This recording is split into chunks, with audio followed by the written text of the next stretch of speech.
Brooklyn here, and it's the first week of December. Well, it's not quite December yet, but it will be soon. And I am bullet journaling for December, and so I thought I would show you how I've set my bullet journal up for December. Um, I still have this notebook, which I'm not using, as you know, because the paper quality is rubbish.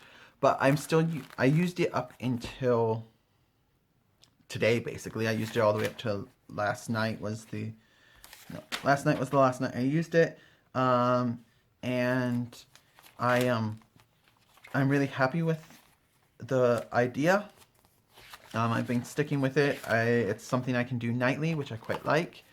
And yeah, I didn't use this one because the paper quality is so terrible. I mean, my pen bleeds through, and just wasn't happy with it. But I am using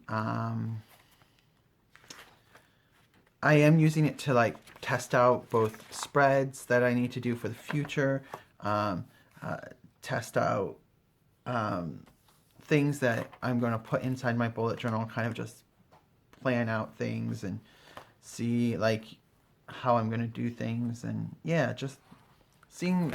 So it's still going to be like my test journal, and I think if you're really particular about journals, a test journal is a really cool thing to have. If you're not, then whatever. I'm not really particular, but it's good to try things out before trying them in here.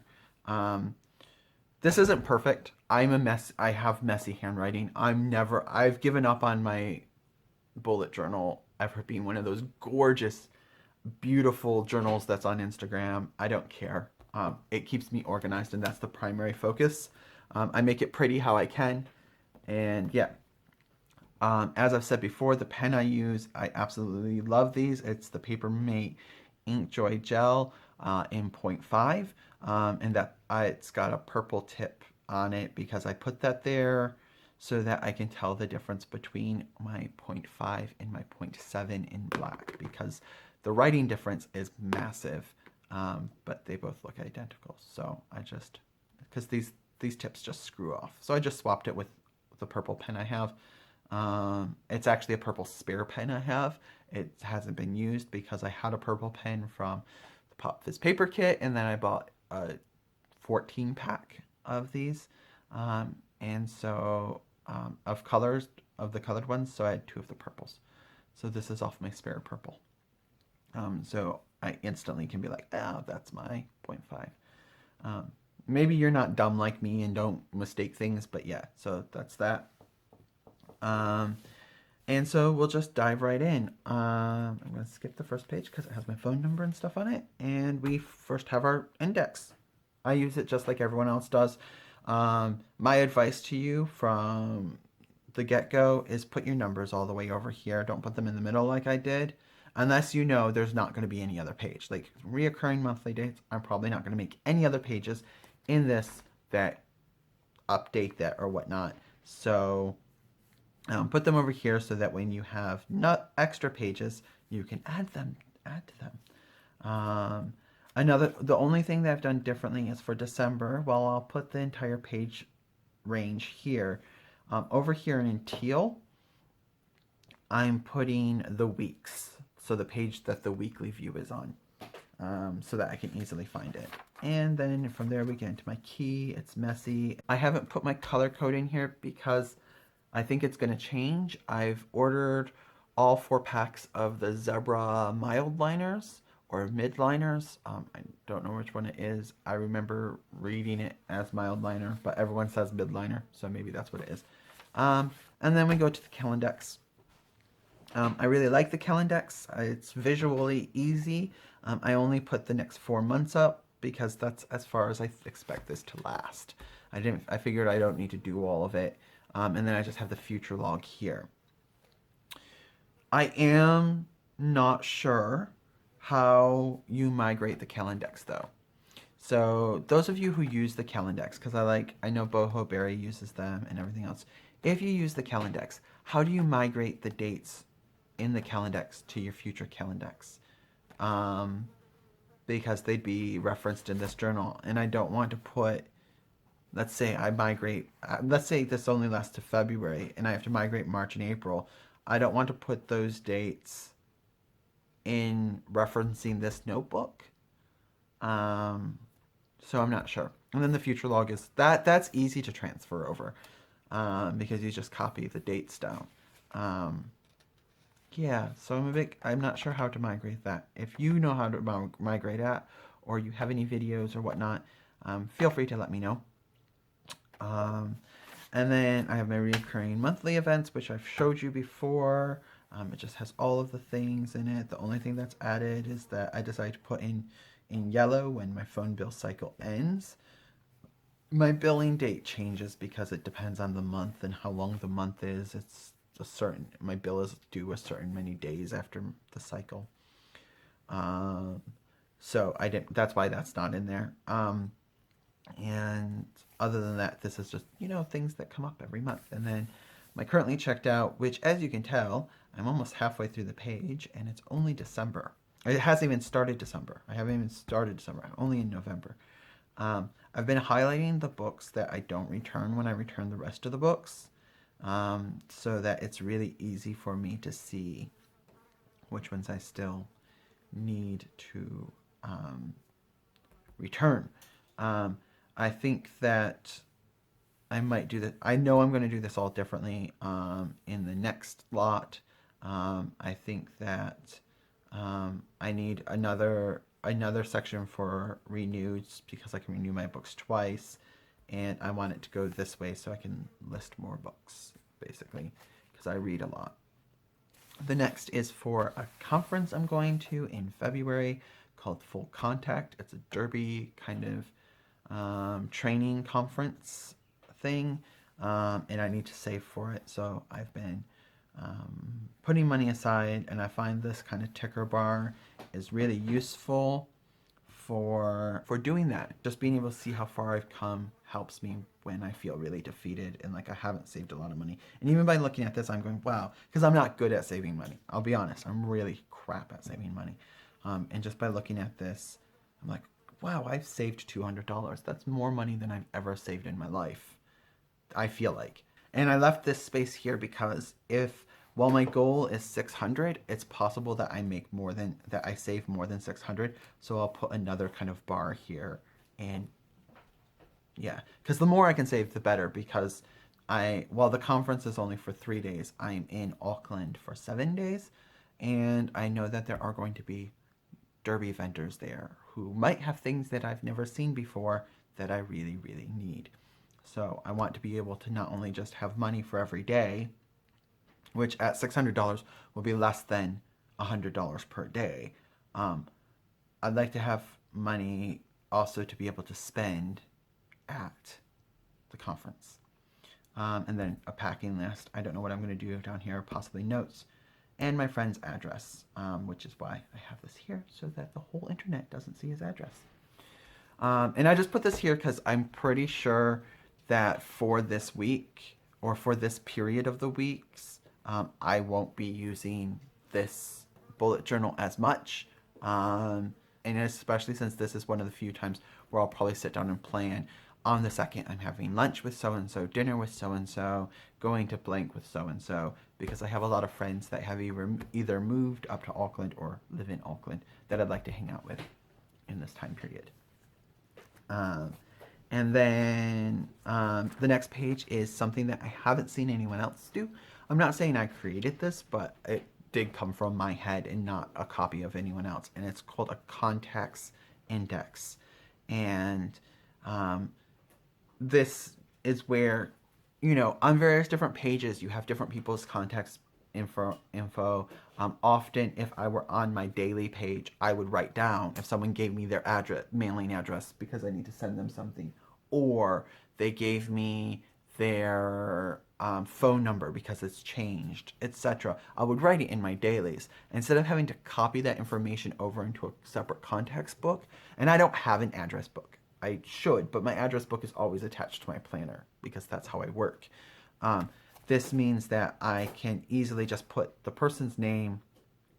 I gave space here for either really long names or context, so I could be like, vet, or like vet nurse, Susan, vet nurse, or so and so, blah blah blah, and then the page or slash pages in which their information is on, so that I can easily flip to that page and find their phone number or their address or whatever. And so I gave myself 2 pages of that. Yep, and then we get into the actual monthly. So December, for me, is summer, not winter. So I did a kind of spring design here because I'm feeling it. And I just did a really small monthly because I don't write in my monthly very often. Often it's reoccurring events or events that are coming up that'll probably be written someplace else. So I'm treating this just like a Calendex. And I like being able to see my weeks. So I like being able to see, oh, that is the 5th Monday, or the 1st Monday, the 26th is the 5th Monday. And I find that a lot harder to tell in the traditional bullet journal style. And I also just really like this setup. And I like seeing my weeks Monday through Sunday. That's how my work week works. That's how most weeks work. That's how most planner weeks are. Except every planner I've ever encountered, their monthly starts with a Sunday. I don't understand it. And then I'm really sorry for that sound. My dog is chewing a bone, and he really loves it. So I'm not going to stop him because this is his house also. The tasks haven't been filled in yet because November's not over. I do this on the last day of November. So on Wednesday, I'll sit down, transfer any monthly tasks that I haven't done over to here, and add any other ones that are coming up.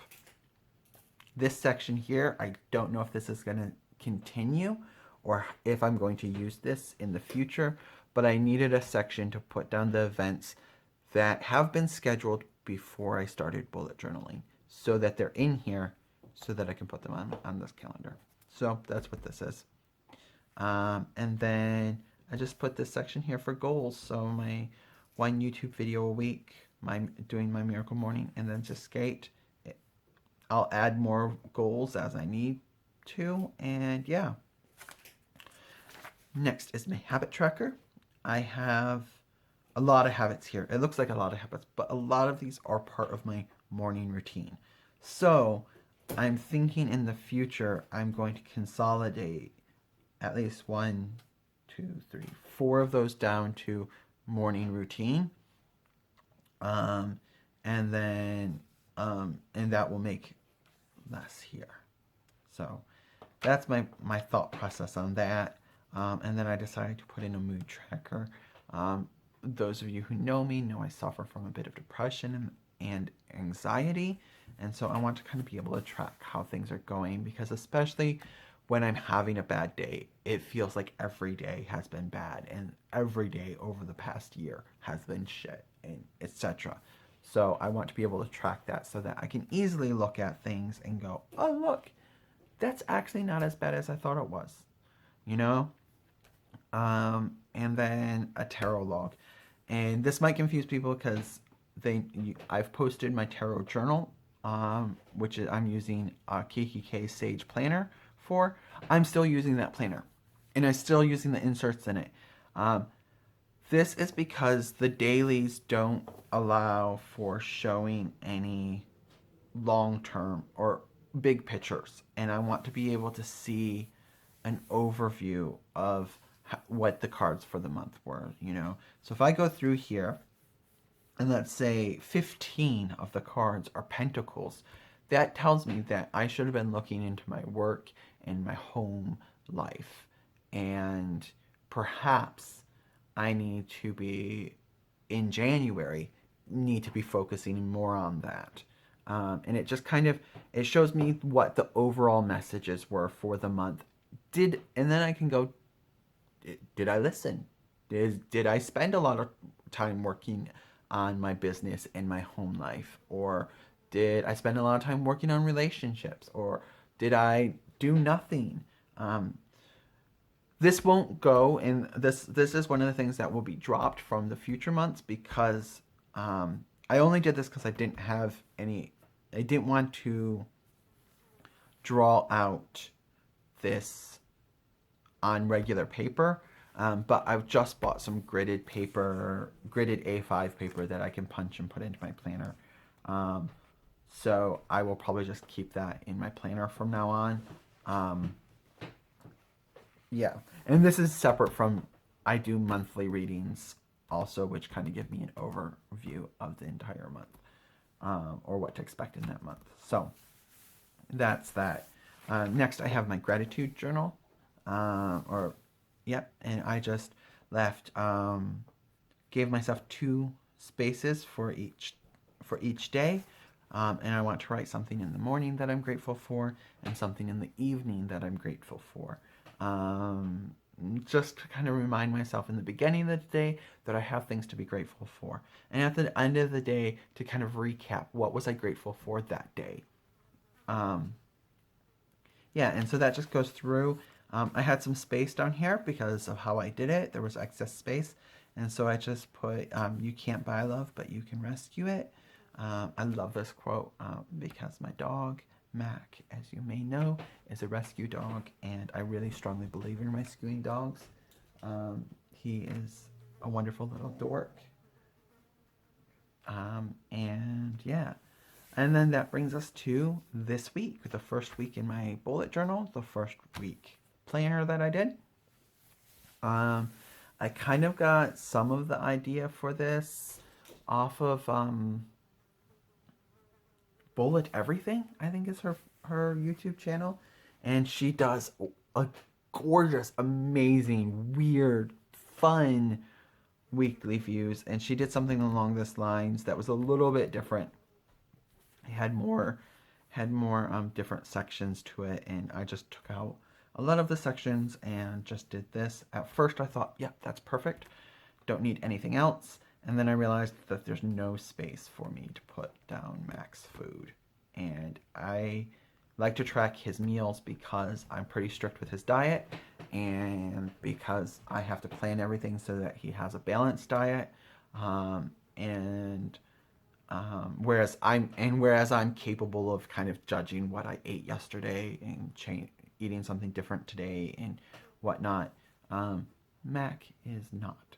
So I kind of frustrated that I didn't think of that until I firmed this all up and wrote it in pen. I also don't like my hydrate tracker. It doesn't make me happy. I want to change it. So one of the things I'm probably will do is make these individual boxes smaller because I don't need that much space. I don't do that many things during the day that need to be put in my weekly tracker. But yeah, so that's that. And then it comes to today, our first day in my bullet journal. So I just put a header for the week and used, and then just the date over here. And this will change up, this bit will change up. And then I like drawing out what the weather's supposed to be like. It's supposed to be both partially cloudy and a little bit of rain, but currently it's gorgeous, so not sure what's happening there. And then I just put Mac's food here in red. That the red is a color I always associate with Mac. I don't know why. I think I chose red because of love. I don't know, but that's that. And and I'm here and I am filming this bullet journal video, so I can go through and X that. And I like how I can visually see my to-do list. It's not super complicated. Most daily planners, I find, they just have too much information that I don't need to put in. I don't need to put down my own meal plans. I don't have many hourly tasks that I need to record. So I put that there. I've got these 10 empty dots because I'm trying to declutter 10 items a day because I have too much stuff and I need to get rid of about 50% of it. So that's there. And then I just put this quote here because it's from Hamilton. I've been listening to Hamilton a whole heck of a lot lately, and I really like it. There's a million things I haven't done, just you wait. And I really like to remind myself of that. it's a really quote that I feel really strongly identified with because I'm 35 and I know that's not really old, but sometimes, especially comparing with generations before me and some of my classmates, etc., I feel like I haven't achieved the things in my life that I want to, and that I haven't gotten to where I want to be, and I just need that reminder every once in a while that I've got plenty of time. I want to make a list of people who didn't achieve success till after their 30s. That's another thing I want to do. People like Vera Wang and um, Samuel L. Jackson. You know, these people didn't even start the careers that they're well known for until they were past their 30s or 40s. And yeah, so yep. And so I just colored that in. Here I have my morning routine. Um, and this is kind of firmed up what I'm actually going to be doing. So 7 a.m. I wake up, I put down my phone because my first thing to do is get out my phone and check my email, blah, blah, blah. Nope, just put it away, stop looking at it. It's just, it's not the way to start out. Then I make my coffee, do my daily tarot, then I do some meditation. Morning pages, which is from I can't ever remember the book, but it's an art book. It's for artists, and you just write 3 pages every morning. Because my current book is unlined, I'm only writing 2 because I tend to write really small and cram together in unlined books. But when I get a lined book, I'll probably go back to 3. And then I do some visualization and yoga, which is kind of a transition thing for me from transitioning into the meditation and the journaling and the visualization and the very mind thing. It's still very mind centering, but starts to get some of that exercise and it warms me up. And then I exercise. I either do my couch to 5K or I work on a core exercise, which is 10 crunches, 10 leg raises, and 30-second plank. And I do that 3 repeats of that. Or I try to. I'm currently only capable of doing 2 repeats of that. Then I shower, and then I do my affirmations. So a lot of this is from the Lifesavers from the My Miracle Morning. I just kind of wanted to write down all of what I need to do every morning. And then I do 5 off computer chores, because otherwise once I turn on the computer, it's hard for me to get... once I turn off the computer, it's hard for me to get to doing chores that are required of me off computer. And then I have my final page, the Couch to 5K, which I just tracking each week how far I've gotten. This is good because last time I did Couch to 5K, I think I was stuck on week 4 for about 3 weeks. And so I'm a bit more fit than that, so hopefully that won't happen. But this is just so I know where I'm at. Also because I was silly and I started Couch to 5K last Wednesday, so that means my week doesn't start. Each week doesn't start on an actual week. Although, yeah. I think I might just repeat week 1 for the rest of this week, so it does. That's another reason that I want to do this. But yeah, so the idea is so that I know where I'm at, and if I get stuck at 1 week, I know that I haven't moved further. And I think the change, like week 1 is all the same, but I think as we get into week 3 or week 4, they change each day. So that's the other reason why. So I know specifically which day I'm stuck on. And that's it. That's what I have so far. There's other things I want to put in here. Like I said, I have a 52-week savings goal I want to start, but I don't want to start that till January. Sorry, I'm just looking at what my other ideas were too. I want to do some business, some goals for River Spiritual Healing, which is my business. I want to put some goals in there. I want to do my level 10 life, but I haven't gotten there yet. I haven't sorted that stuff out and really been able to think about that. I haven't printed off the worksheet. And I'm really, really bad at self-evaluation. either I'm doing great at everything or I'm doing shit at everything, and there's hard for me to be in the middle. So, and I'm not sure how I want to put level 10 life in here. I know that the most common thing is that circle graph. You guys, I just can't be bothered doing the circle like that. So I will probably do either a square or a bar graph or something along those lines. We'll see what I do. And then, yeah, what else do I have in here? Those are the things. Oh, and I need to put my night routine in here, but the nighttime routine hasn't solidified, so that's why it's not in here. I know I probably won't look at these pages that often, but currently I have this page open to look at it.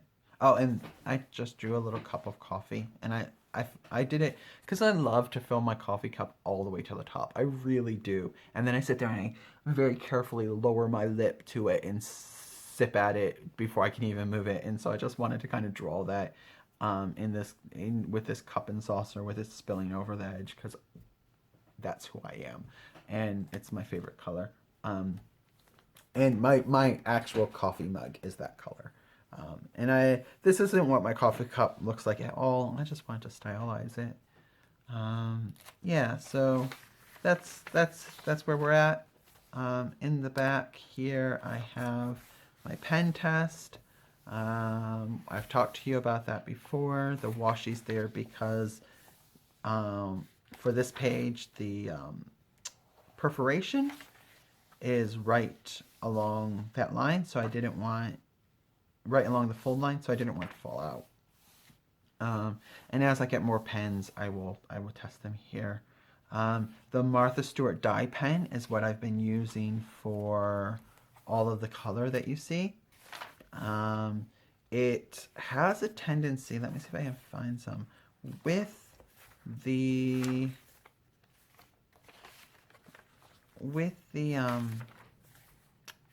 not seeing it in here. A little bit here, you can see it. With the Inkjoy, it can smear and smudge a little. What I found is that you have to wait. So you have to wait at least 12 hours.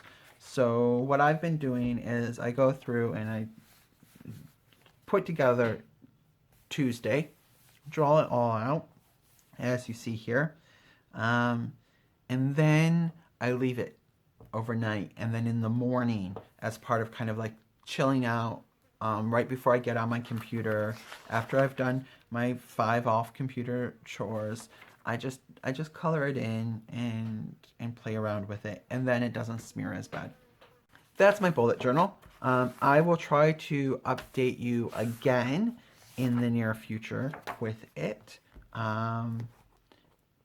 Yeah, but that's everything, and I'm quite happy so far with it. But as always with me, we never know. I never know how things are going to go. I'm thinking it's just simple enough that I shouldn't fall off the bandwagon. I just have to remember to do my weeklies. My weeklies are going to be the hardest bit. The dailies should be fine because that's part of my night routine, is to do them every night. So thank you for watching, and I hope you guys all have a lovely day. Bye!